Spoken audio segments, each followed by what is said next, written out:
Welcome to the First Trust ROI Podcast. I am Ryan Isakainen, ETF strategist here at First Trust.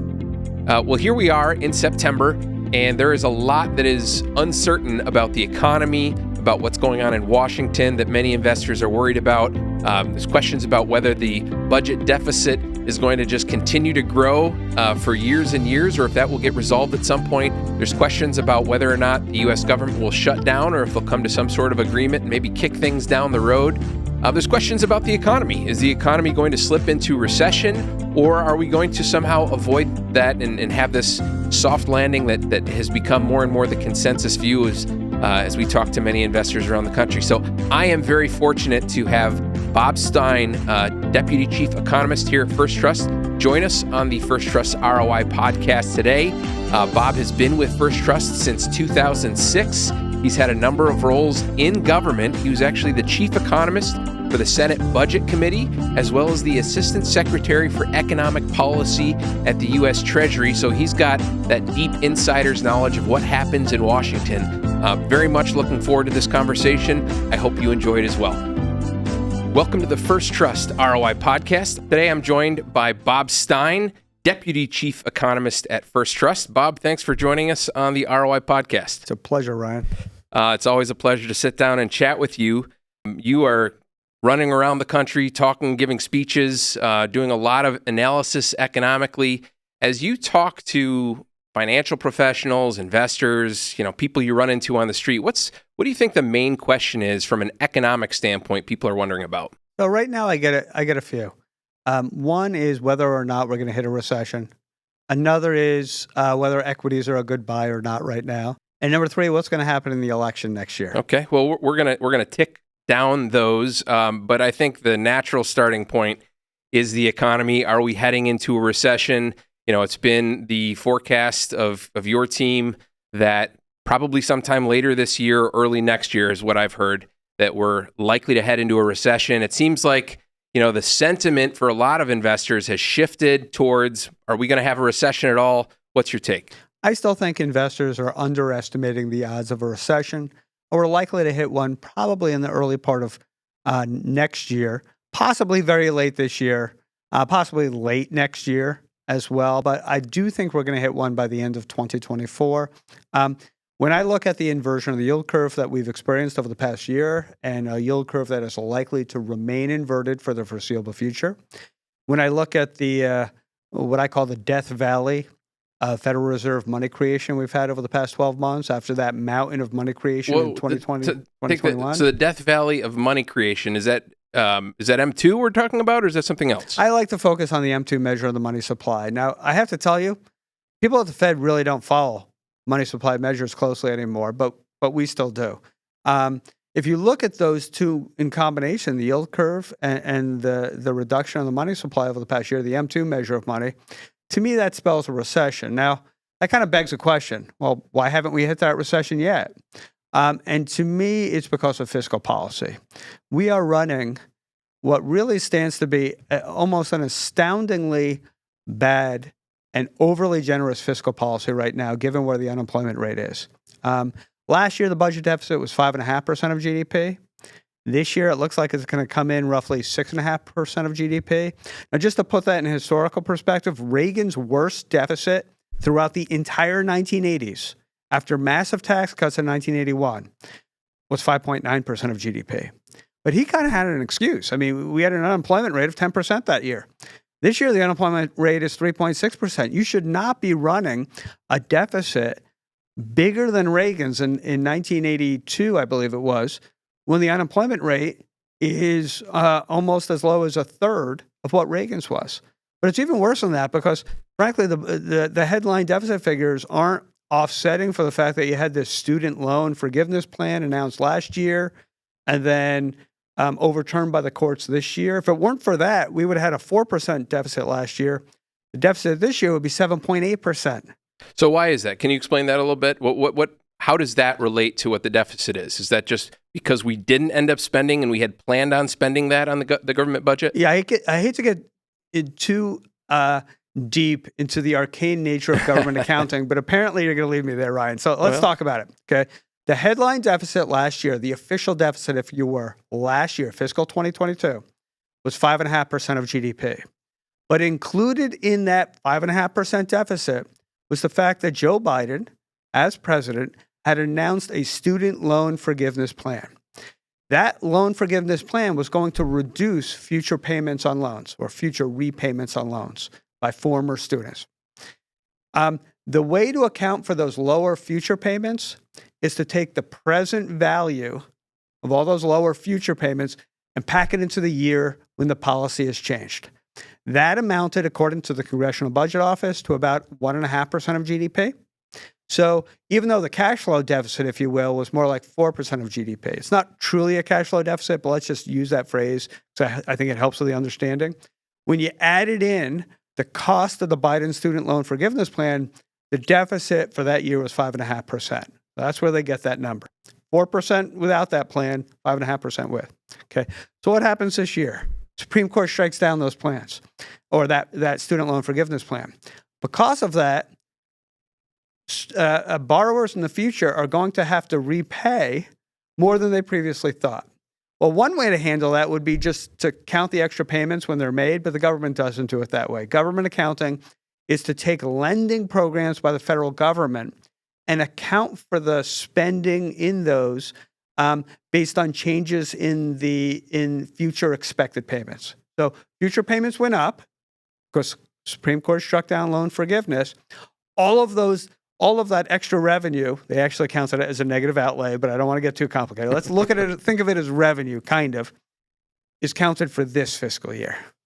And so the deficit, when they say it's going to be 6.5% for this year, and this fiscal year doesn't end until the very end of September 30th this year, they're including all these extra payments that haven't been made yet.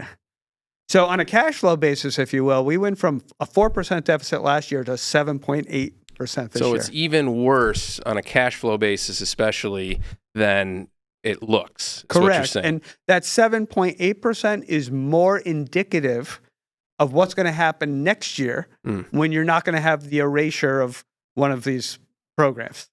So why are they running such big deficits? Is it a structural issue? Just more people that the government is making entitlement payments to? Is it some of the programs that were introduced during COVID that are still around? What's really driving that? That's a great question. And there's so many ways to dice and splice the data, okay? So one reason is that the federal budget is really designed to be an age distribution scheme to a large extent. We have Social Security and Medicare, which are massive programs, and we're distributing a lot of money to people who are retired. A larger share of our population is now retired, and so outlays related to those programs are way up. But there are a couple of other reasons. Revenue is down a lot this year because non-withheld income tax payments are down. Capital gains were high in 2021, but lower in 2022 because the market was down. And so when people went to pay their taxes this year based on their liability for last year, they didn't have to pay as many taxes in many cases, especially upscale, high-income taxpayers who pay at a high rate. So when their income is down, well, that hurts the federal government in terms of the amount of revenue they're collecting. But there are a few other reasons. There are interest costs, which have really skyrocketed this year. Mm-hmm. 2 years ago, the interest part of the budget was about 1.5% of GDP. The last year was 1.9%. This year, it's going to be, in my estimation, 2.5% when all is said and done. We're going to be at 3% of GDP very soon. So it's a combination of higher interest rates, changing demographics, and a little bit lower revenue. One more factor, and this is complicated, but the Federal Reserve normally generates a profit, and they hand that profit, weekly profit, over to the Treasury Department each and every Wednesday. Well, they're not generating profits anymore; they're generating losses, and so because of that, the government is counting for those losses as part of the budget, and that's a switch as well. And that's something else that I'd love to go into the weeds. I'm not sure if it makes sense to, but I'm going to ask anyway. So why is the Federal Reserve generating a loss? Great question. So the Federal Reserve during COVID did multiple rounds of quantitative easing. They purchased tons of Treasury securities. They purchased tons of mortgage-backed securities. They then, starting last year, 2022, March of 2022, they started raising interest rates. Interest rates have gone up significantly. Now that interest rates are higher, the value of their portfolio is lower because they're holding a piece of paper that says the Treasury Department will pay the Fed 2% or 2.5%. Well, at market prices, that's not worth. Isn't that kind of what happened to Silicon Valley Bank? Is that pretty similar? much. Pretty much. And so if the Federal Reserve were a mark-to-market institution like Silicon Valley Bank or First Republic or any of these other institutions, it would be bust.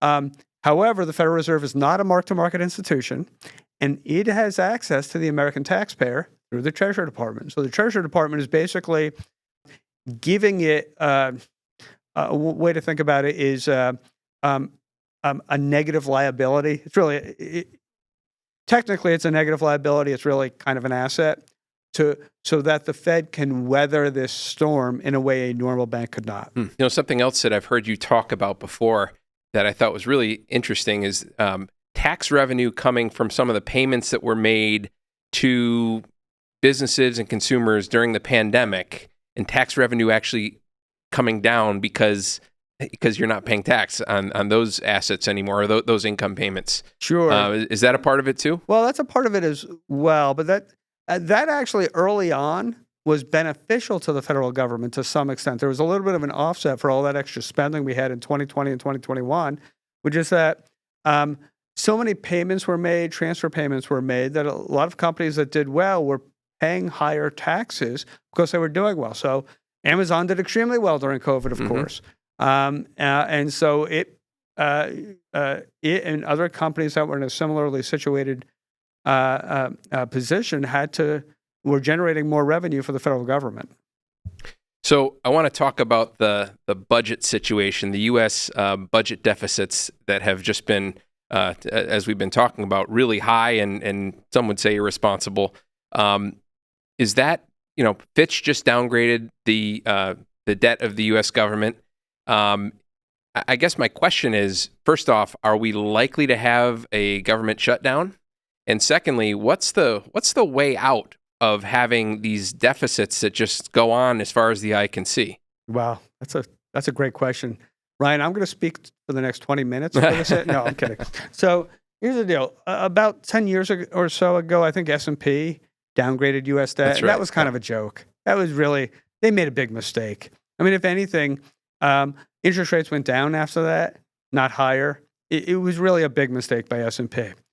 Fitch is not mistaken. We have fiscal issues right now that we have not confronted in the past. When you're running a deficit this large, when unemployment is low, imagine what would happen when unemployment goes higher. Imagine what would happen if we needed to drastically ramp up national defense or military spending if there's some sort of crisis in Asia or Europe that gets us directly involved. We're not prepared for that in the current environment. So I think the deficit is going to remain big for at least another year or so. But eventually, I'm also confident that policymakers will start to react the way policymakers did in the 1980s and 1990s. So Reagan comes in 1981, big tax cut. What a lot of people don't remember is that the ensuing 15 years were all about shrinking the deficit. So taxes went up in 1982. It was a payroll tax increase, supposedly to save Social Security. We had Graham-Rudman-Hollings, which was designed to reduce discretionary spending in the mid-1980s. We had the Bush budget deal in 1990, where he got rid of his no new taxes pledge. He slightly raised taxes, but also imposed some budget caps on discretionary spending. And then Bill Clinton comes in 1993 and raises taxes and decides to keep the budget caps that George Herbert Walker Bush had imposed. So we had a 15-year period where people from both parties were focused on deficit reduction. I expect us to enter that again, but not just yet. Probably after the next election, hopefully sooner rather than later. And the reason is because the longer we postpone addressing this, the more likely we are to risk a sudden spike in interest rates that could put us in a position where it is troublesome to pay the national debt. Now, I don't expect a default by any stretch of the imagination. What I mean by troublesome on the national debt, not defaulting, but having to suddenly jack up taxes or cut spending in an unexpected way, including for entitlement beneficiaries. So the interest cost on U.S. On the U.S. Treasury, on average, you said, I think, is 2.1 or something like that? Well, 2.5% would be the interest payments, net interest payments this fiscal year relative to GDP. Okay, relative to GDP. So what is the implications of some of the Treasury debt coming due and having to refinance that debt at higher rates? Is that something that's sustainable? I know you compare it to GDP, and what's a sustainable level for that? Great question. So the average maturity of the marketable Treasury debt that the Treasury Department issues is something in the vicinity. I think it's 5 or 6 years, probably 6 years. I haven't looked at it closely yet, so don't shoot me if I'm wrong here. Okay. And so what that means is if interest rates suddenly go up, it doesn't mean the entire complex of debt payments goes up immediately. It takes time to roll over that debt. And so it gives the Treasury Department time to absorb those higher costs. I personally believe, and I've been arguing this since I was at the Treasury Department as an official under George W. Bush, and by the way, his presidency was awful on this issue. Okay. They got rid of the 30-year, that we need to extend the typical maturity of the debt. We need to issue a much higher distribution of long-term debt. I'd like to see us introduce 50s, 100s, even considering like perpetual debt or interest-only debt that the government could buy back at market price. It wouldn't be callable, but they could buy it back at market price at some point in the future, which is what the British Empire did with something called consols a century or so ago, or at this point, 2 centuries or so ago. And the Treasury Department decided never to do it. President Trump gave it lip service and never did it. And so that's a problem because it means a higher share of our debt has to be rolled over at current interest rates, which hopefully are abnormally high. Now, if we had issued a large tranche of, say, 100-year debt 10 years ago, only a small portion, very small portion of our debt would have to be rolled over at higher rates, right? So that would be saving us money over time. Now, I have to say, if you issue longer-term debt, over time, on average, debt payments are going to be higher, okay? But it avoids a crisis period where it avoids the potential of having to roll over the debt at an inopportune moment. It's kind of like having life insurance. Like you have to pay a premium every year for life insurance. And for most people, you never cash in if it's term life, but you still get it, right? Because it's better for you in terms of reducing risk. And so extending the typical maturity of the national debt would so substantially reduce risk, in my viewpoint, for the federal government and for taxpayers ultimately, that it would be worth making a small extra premium payment each year, just like a householder. So I want to go back to talking about the likelihood of a recession. Especially in the context of some of the economic numbers that have come in maybe better than we would have forecast earlier this year. The GDP now numbers from the Atlanta Fed, 6% or something like that. I'm not sure where it is today. Yeah. How do you explain that difference? So I think the Atlanta Fed model puts too much weight on indirect measures of economic production at this point in the quarter, like the ISM indexes and things like that. So I think they're likely overestimating. That said, the Stein now model, which is a combination of looking at a variety of data, both on a systematic, data-centric way, and then using some common sense as well, suggests that this quarter, third quarter, should come in more like 4%. Not the 5.5% to 6% the Atlanta Fed is saying. But it's still going to be very strong by historical standards, or at least standards of the past 20 some odd years, but not quite as strong as the Atlanta Fed believes. However, I think there's a confluence of factors going on that will not occur again in the fourth quarter and beyond.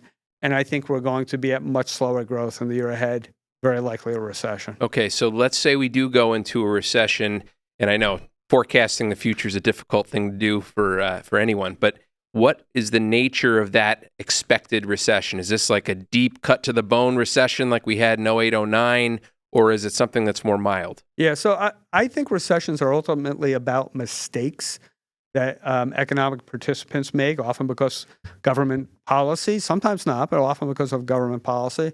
And we don't have the massive imbalances that we've had prior to some of these other recessions. So we don't have, we're not likely to have COVID. Like, I'm not forecasting another round of COVID takes us into a recession, hopefully, okay, knock wood. And, before the recession of 2008 and 2009, we had a massive imbalance in the housing industry where the government had basically really set things up in a way that encouraged overbuilding, that encouraged overlending, overborrowing, and that led to a kind of a Minsky moment when people realized they should not have done what they did. I don't think that's going to happen. I actually think consumer spending can remain generally positive, even on a real basis, over and above inflation, over the next couple of years, even through a recession. We had that in 2001. Unemployment rate went up 2001 and 2002, but consumer spending remained positive. Not strong, but positive. I think we're going to have something like that. I think the recession will be centered on the business side of the ledger, not the consumer side. Consumer's not going to be strong, but it's really going to be business more than anything else that bears the brunt of the next recession. And I expect the next recession to be mild, kind of in line with 1990, 91, or 2001, 2002, if you throw in the jobless recession, or jobless recovery. And so I think the unemployment rate rises in the vicinity of 2.5 points. So if we've recently bottomed around 3.5, that means we go to maybe 5.5 or 6% or so on the unemployment rate. Still stinks if you lose your job, obviously, but not as earth-shattering as the previous two recessions, which are really on people's minds. Like, because those are the previous two recessions we had were horrible. Unemployment rate of 10%, unemployment rate of 15%. So you can have a mild recession. Again, it still stinks, but it's not the end of the world. So does that have any implications for your expected returns for stocks? You mentioned, that's one of the questions people have for you. You're a macroeconomist, so I'm not going to, pin you down on any individual names or anything. But what does that imply for equity returns going forward? Yeah, to me, equity returns are going to be about, going forward, nominal equity returns, given the current level of stock market. And as we speak, it's somewhere in the vicinity of 4,450 to 4,500 on the S&P 500 or so. I haven't checked the market this morning. From this level, I see forward equity returns in the vicinity of 6.75% to 7%. It's not where they should be in a world where the 10-year Treasury is 4.25%. So that extra 2.5% to 2.75%, that's a little bit of a premium, but it really doesn't compensate you as much as the equity market should compensate you in a normal market equilibrium. So I expect the market to go down from here. I expect the market to finish the year lower than it is today. I wouldn't be surprised if a year from today, which is September 14th, the market is at or slightly below where it is. I wouldn't be shocked also if it was slightly above, but I don't think it's going to be a lot above. So I think we have some more headwinds ahead for equity investors, and I think fixed income is more attractive at the current level of the stock market. So I'm thinking back to the recessionary periods you mentioned before, especially following the dot-com bubble bursting in the early 2000s. And, the S&P 500 did not well for a 3-year stretch. But underneath, there were some areas where you actually did quite well. Absolutely. Is that sort of what the message might be from here? Be more selective? I would be more selective, but again, I'm a macroeconomist, so I'm not going to be touting sectors. That's right. Generally speaking, I would be very selective in the equity market. And for example, Ryan, when I say I'm bearish on stocks, that doesn't mean I own zero equities. Right. I mean, I look at my portfolio from a holistic standpoint, including college savings, retirement savings for myself, and whatever, I'm about 30% in equities right now. So I'm very satisfied with that level. I get to participate if there's any upside, not as much as I'd like, okay. But I'm really protected against the downside as well. And there's no doubt that having some exposure to fixed income today is much more attractive when, bond yields are 5% than they were when bond yields were 25 basis points. Certainly. Yeah. And what, for some investors, I think it's not a bad idea, and they should all speak to their financial advisors about this. That's right. But they should really take a look, depending on their state, at municipal securities that are highly rated. They don't have to be the very top rating, but are generally highly rated. Geo bonds are great too. But if they could lock in a newly issued municipal security and escape federal taxes on that, they could, especially for high income investors, they could potentially lock in a 7.5% to 8% tax equivalent yield.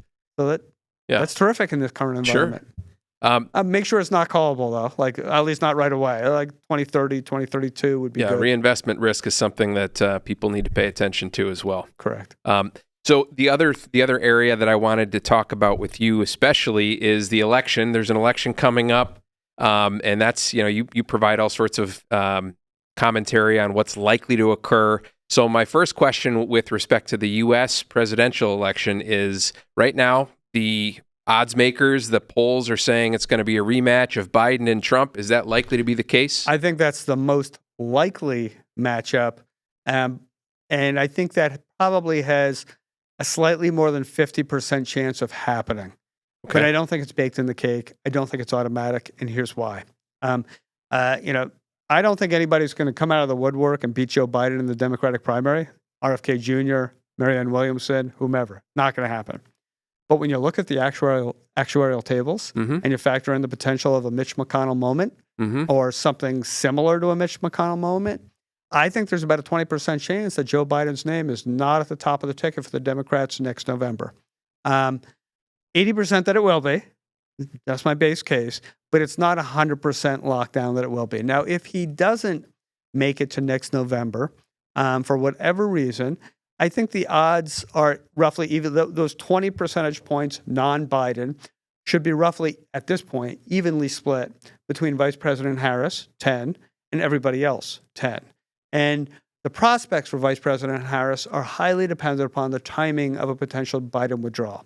If he withdraws tomorrow or this weekend, well, I think there would be multiple people who would join in the Democratic primary, and it would be very difficult for the vice president to get the nomination.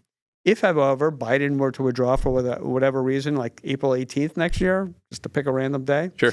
Well, then it's going to be very tough for the Democrats to not give the nomination and not orchestrate the nomination on the behalf of the sitting vice president. That would be very embarrassing. And so I think in the end, she would get it in that circumstance. So the faster he withdraws, if he withdraws, the more likely it would be somebody else. By the way, if he actually withdraws on April 18th, we're going to have all sorts of conspiracy theories that have spun up from the ROI podcast. Well, I used to be part of the deep state, Ryan. So, every once in a while they send me a signal.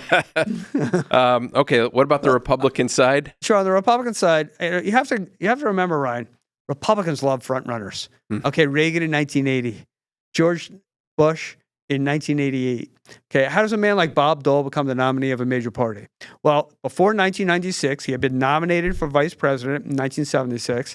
He had run for president in 80. He had run for president in 1988. He had been Senate Majority Leader.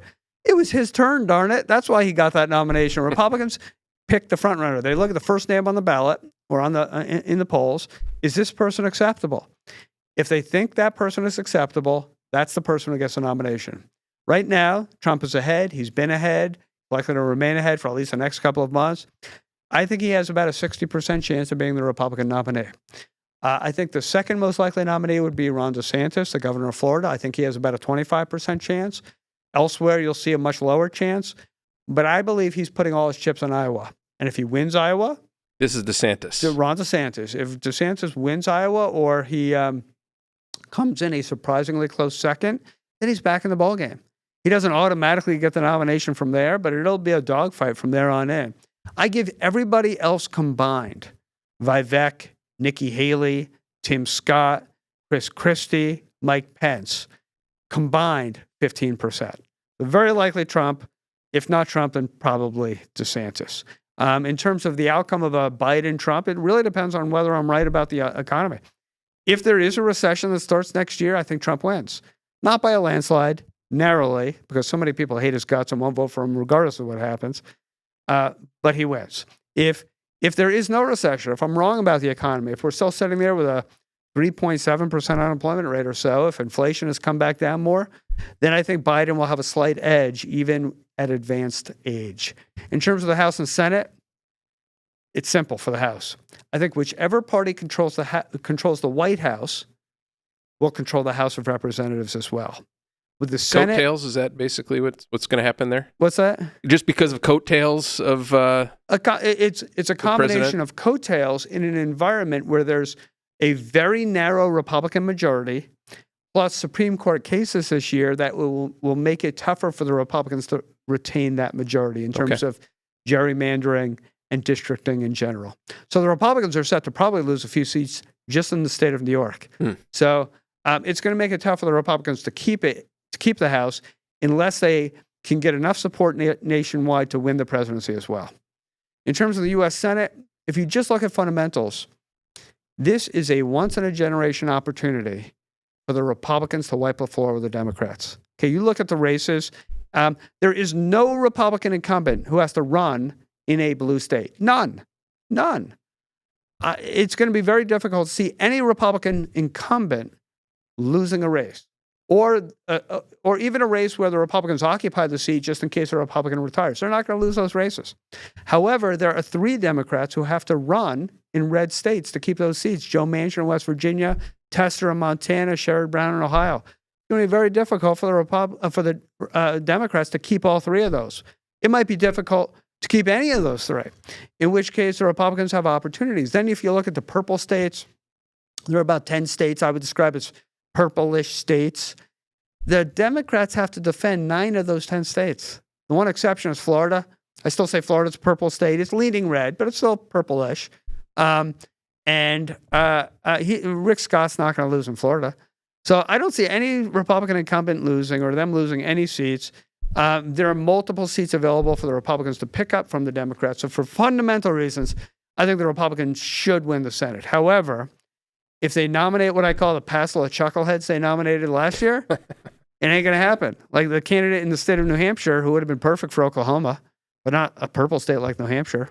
I'm thinking about the candidate in Pennsylvania who lived in New Jersey for the previous 20 years, and the candidate in Georgia who sounded like he played about 7 too many years in the NFL. They nominate novice candidates who are not necessarily appealing or trying to appeal more to Donald Trump than the moderate voters in their own state.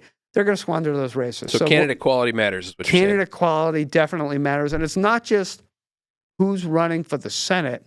It's who's running, for example, if they have a gubernatorial election. For instance, I just denigrated the candidates the Republicans had in the state of Pennsylvania for the Senate, Dr. Oz. He could have won that race if the candidate for the governorship in Pennsylvania on the Republican side had been somebody who appealed to more people, and he did not. So I think that dragged down the rest of the Republican ticket in the state of Pennsylvania last time around. Who knows? In some states, that might happen again. One of the things that you didn't mention with respect to the U.S. presidential contest is some of the legal issues that both of the frontrunners have.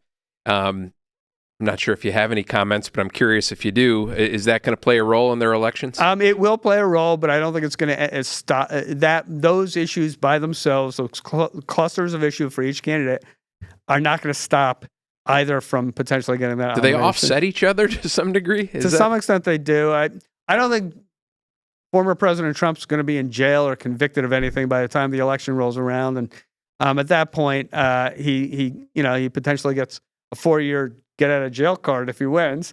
And I think in the end, if he's convicted of something, some of these charges might be overturned at the federal appeals level.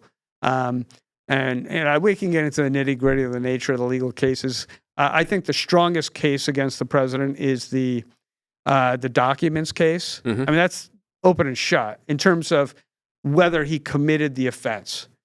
But there's so many other people that committed other documents-related offenses, including Hillary Clinton, right, that were never charged. To me, it's clearly a case of the Justice Department going after a political enemy. I'm not saying he's innocent of that particular charge, but why is he charged when all these other folks haven't been charged? And I know you can make a case that Hillary Clinton's was different, but you could also make a case that hers was worse because it was while she was sitting Secretary of State. And she had malice aforethought in setting up a server at her home that was potentially penetrated by foreign operatives.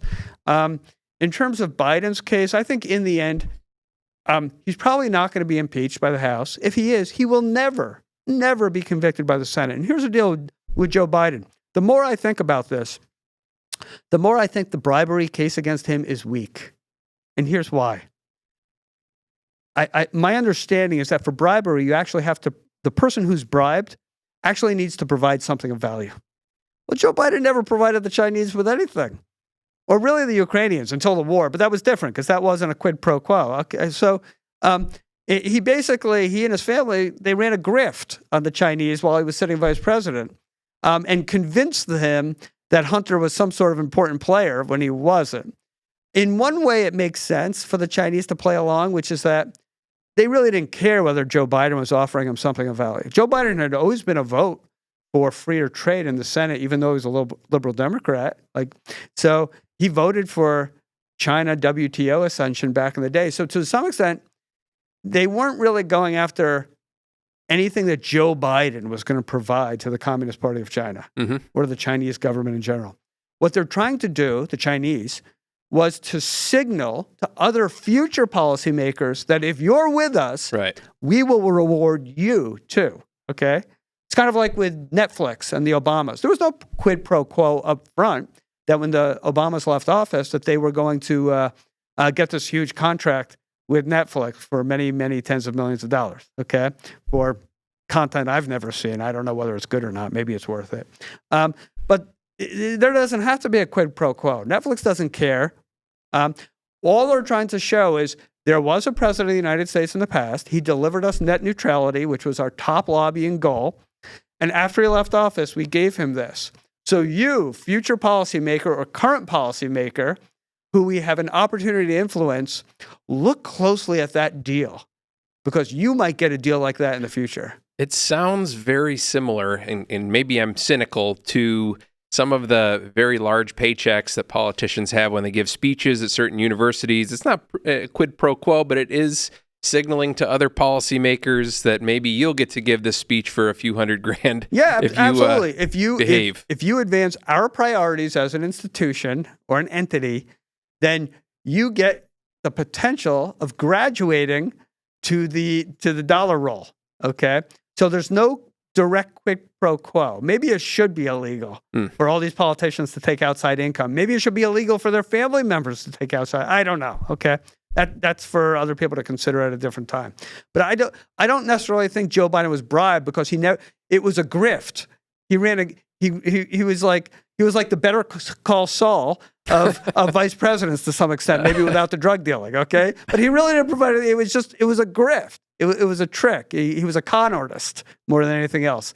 He actually didn't provide them anything of value. Okay, so I want to end on an optimistic note, which is, after talking about what's going on in Washington, is important to focus back on what you're optimistic about as you kind of think about, maybe not necessarily the potential for a recession in the next year or so, but the next 5 or 10 years. What are you optimistic about? Well, I'm still very optimistic about the future of the United States relative to other countries. Okay, the United States has the third largest internal market in terms of population in the world. And there are only 2 countries that are bigger than us with population. Eventually, Nigeria might be bigger, okay? But it's India and China. Third, United States. A lot of people don't realize that we're third in terms of population. And we have a huge internal market. We're better set up to survive some sort of tariff or protectionist war. I'm not advocating for that at all. I think that'd be very bad for our economy. But because of the massive internal market in the United States, we're set up to handle it in a way that other countries are not as well. We still have a large flow of striving immigrants into the United States. And I'm not saying all immigrants are striving. Some are coming because we provide very generous handouts to people, okay? And I don't know what the proportions are, but we still, if you're a go-getter, if you're a potential entrepreneur and you're born in a different country, there are very few places in the world you'd rather get to than the United States of America. So I do think we attract a lot of go-getters. We attract people who want to pull themselves up by their own bootstraps. And that makes me relatively optimistic for the future. Now, is the next 100 years going to look as bright in terms of improvement in living standards as the last 100? I'm a little bit skeptical, to be honest. But I'm not asking for a 100-year forecast, fortunately. Yeah, but I do think the U.S. still has a relatively bright future relative to other countries around the world. Okay, final question for you. Recommended reading list. What is Bob Stein? What have you read recently, or what's on your to-read list? That's a great question, Ryan. So I try to read at least one book a month. It's almost always nonfiction, sometimes fiction, and I can talk about that if you want me to. But it's usually nonfiction. Right now, I'm reading a great book. It's Optimally Irrational by a professor from either New Zealand or Australia. It's basically taking a look at a lot of these quirks in human behavior that have been discovered in the field called behavioral economics, about how we don't act rationally. Mm-hmm. And he makes the case that even when we're not acting rationally, we're behaving optimally. That there are certain types of behavior that are encoded based on genes and based on human evolution that have made us have these quirks. But these quirks don't necessarily have no role, either today or in the past. They do have a role, otherwise we would have bred them out. And so it's an interesting take. I'm only about half of the way through. Another recent book I read, which I found very interesting, I disagreed with a lot of it, but I agreed with some of it too, was End Times by Peter Turchin. And he talks about the overproduction of elites in the United States, especially through the college education system, and also resource extraction by the wealthy. And when you put these two together in combination in the past, it has sometimes led to dangerous and volatile social situations around the world, whether in ancient history, medieval history, even modern history. So that's a potential issue. But I try to read, it's a very bipartisan list. Mm-hmm. I read on both the left and the right. And if there's any one common theme with all the books I've read, it's how did the world get to be the way it is today? Where is it going? And how to comprehend or really truly understand the world we're currently living in. And it sounds like it's from both angles, both right and left, and maybe in the center as well. Exactly. It's always good to get different perspectives. Bob, this has been fun. Thank you for joining the ROI podcast. Thanks for all of you who have joined us as well, and maybe we can do it again sometime down the road. It's been a pleasure. Hopefully so. All right. Thanks, Bob. Thanks, everyone.